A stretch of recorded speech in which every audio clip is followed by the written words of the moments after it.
Hi and welcome. Today's topic is going to be the conflict theory. The theory emerged in the 1940s when sociologists began to point out the conflictive nature of society. They pointed out that harmonious relationships were the result of shared cultural values, something that we do not see in the US or really anywhere around the world today. We can see a great amount of social and cultural conflict in more industrialized countries because of the difference between such diverse groups of people. These termed criminal theorists failed to determine the behavior of conflict as opposed to the definition of conflict, but later in the 70s they began to consider the causal attributions of conflict.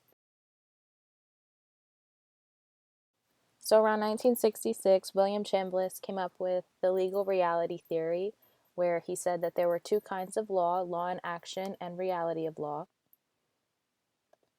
The law of action is the equal and just treatment that everyone should receive, while the reality of law is that the rich and powerful are favored and receive special treatment. He contested the belief that people are influenced by the characters of lawmakers and enforcers. Instead, he said that historical and organizational background of laws are what lead to crime.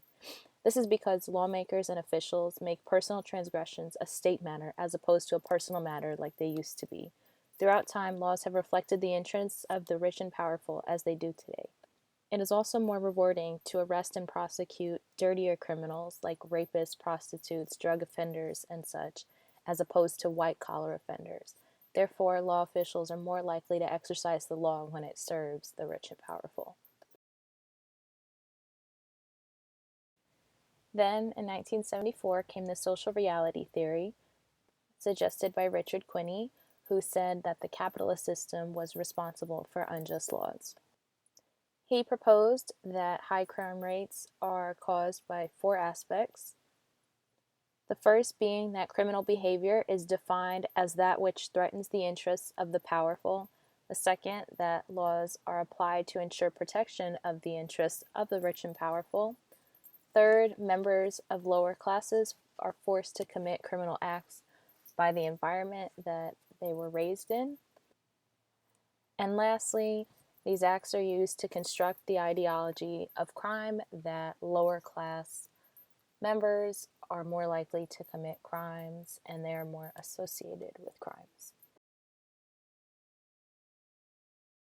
So, to quickly touch on a couple of other theories, we have the Marxist theory that came about in 1981 that stated that capitalism produces poverty and personal crimes by causing people to be poor in the first place. While the feminist theory states that crimes made by men and women are completely different, these theories say that they're basically the same when in fact they may not be true for male and female behavior.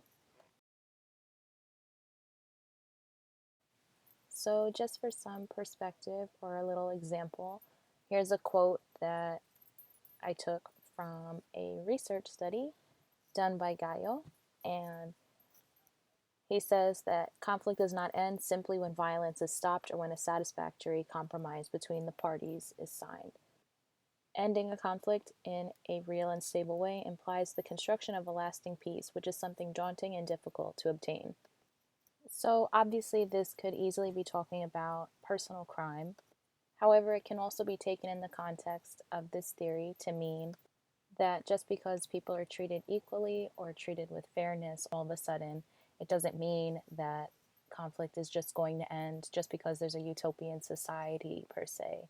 Doesn't mean that conflict won't exist without a peaceful form of reconciliation.